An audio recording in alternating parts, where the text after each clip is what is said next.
나 스스로 연애 고민을 90% 해결할 수 있는 방법을 알려드릴게요. 제가 그 비밀 하나 알려드릴게요. 보통 연애 고민을 내가 해결하지 못하는 이유가 내가 객관성이 없어서잖아요. 당사자가 아니라 제3자면은 딱 정답이 보여. 보통 저거 만나면 안 돼, 뭐 헤어져야 돼, 아니면 저건 저렇게 해야 돼. 제3자로서의 평가는 보통 다 정확해요. 거의 연애 전문가 수준이에요. 대부분의 사람들이. 연애 안 해본 사람도 딱 보여요. 그게 이제 연애 이론가들이라고 하죠. 어쨌든 그 이론을 내가 당사자가 되면은 적용을 못 시키는 게 문제인 거죠. 연애가 어려운 게.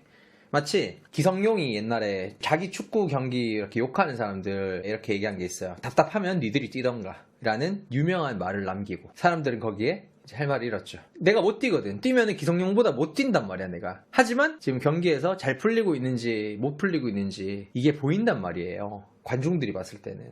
근데 내가 연애 당사자가 되면은 이 객관성을 잃어버리기 때문에 보통 연애 문제가 어려워지고 해결이 안 됩니다. 그래서 당사자임에도 불구하고 답을 찾아낼 수 있는 방법이 바로 내 얘기가 아니라 내 친구 얘기라고 생각해보세요. 내 친한 친구가 다른 남자를 만나서 혹은 다른 여자를 만나서 그 사람과 나랑 똑같은 일이 있었어. 뭐 예를 들면 상대가 제 전화를 차단하고 연락이 안 돼서 찾아가 보니 전 여친을 집에 불렀더라고요. 전 여친 물건 정리하려고 불렀는데, 그러면서 저는 정리하고 돌아갈 여자라고 기다려달라는데 조용히 연락 안 돼도 기다리는 게 맞을까요? 이 사연을 예시로 한번 얘기해 볼게요.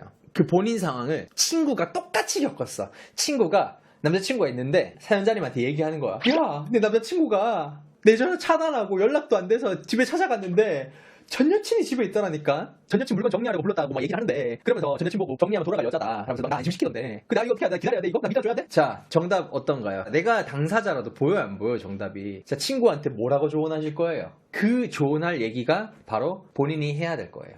그게 정답이에요. 친구가 난 남자친구 믿어주고 싶어 막 이렇게 해요. 뭐라고 조언하실 거예요, 사연자님? 본인 일이 아니라 친구가 똑같은 일 겪었을 때 뭐라고 조언해 주실 거예요? 이게 남의 입장에서 뭐 헤어지면 돼 이렇게 얘기는 쉽게 할 수 있어요. 하지만 당사자가 됐을 때는 이 정도로 머리를 써야 돼요. 그 친구가 좋다고 하면 어쩔 수 없다고 네 마음 가는 대로 하라고 해주고 싶어요. 저는 네 마음 가는 대로 하는데, 중요한 건 자, 친구 그 커플 잘 풀릴 것 같아? 그 남자 좋은 남자인 것 같아요? 계속 오래 만날 수 있을 것 같아요? 그 남자가 그런 짓 안 할 것 같아요? 남자친구 말대로 정말 전 여친을 뭐 물건 정리해서만 부른 것 같아요? 그 남자가 하는 거 봐야 안다고요? 그 남자 이미 했는데? 그 남자 뭐 했잖아요, 지금. 자꾸 본인 상황이라 생각하려고 하니까 그렇지.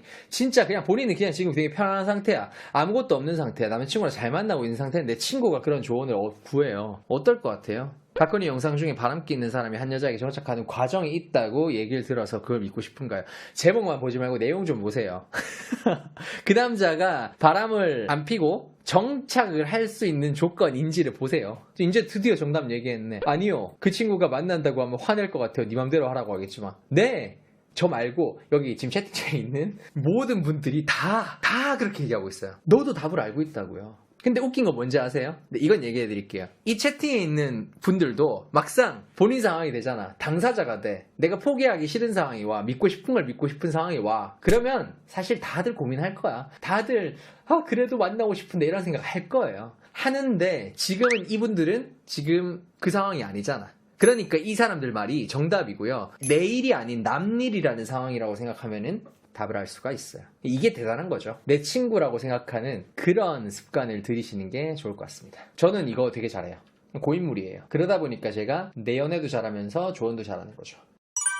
자신이 무엇을 잘못했는지 느끼고 관계 개선을 위해 어떠한 노력을 할지, 같은 실수 안 한다는 의지가 담긴 편지를 쓰면 남자 입장에서 마음이 돌아올까요? 자, 이것도 이제 약간 역지사지 해보세요. 방금 얘기한 걸로. 친구 상황 말고요. 이거는 내가 상대방한테 당했다고 한번 생각해보세요. 내가 똑같은 비슷한 상황에서 상대방한테, 굳이 내가 좋아하는 이 사람 말고 그냥 다른 사람한테 이거를 똑같이 당했어. 그러면은 어떤 느낌일까라고 생각하면은 내가 이 행동이 먹힐지 안 먹힐지 대충 나와요. 왜냐하면 사람의 감정은 다 비슷비슷하거든요. 느끼는 포인트가. 사연자님 사연에 적용을 해드리자면, 자신이 무엇을 잘못했는지 느끼고 관계 개선을 위해 어떤 노력을 할지, 뭐 이미 본인이 좀 실수를 했겠죠. 했으니까 같은 실수를 안 한다는 의지를 뭐 편지에 담으려고 하는 거겠죠. 내가 지금 너무 실망했어, 상대방한테. 그 남자한테. 근데 그 상황에서 그 남자가 구구절절 관계 개선을 위해서 어떤 노력을 할 거고 같은 실수를 안 하겠다 의지를 담긴 편지를 남자한테 받았어요. 그럼 어떨 것 같아요? 그럼 마음이 돌아올까요? 그러면은 대충 나오죠, 답이. 답을 얘기해드리자면 한 번은 괜찮겠죠.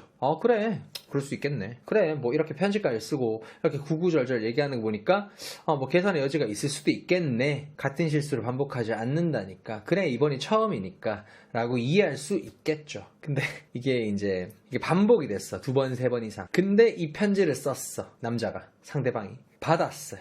본다고 마음이 돌아갈까요, 다시? 안 돌아갑니다. 당연하죠. 어쨌든 본인이 같은 실수를 반복을 해서 편지를 쓴다면 의미가 없고요. 반복을 하지 않았는데 처음인데 그런 편지를 쓰는 건 효과가 있다. 이런 결론이 납니다. 이것도 역지사지를 해서 내가 당하는 입장이라고 생각하면은 정답이 또 나오죠. 유현님 처음이에요? 네. 오케이. 좋아요. 그러면은 편지가 먹히겠네요.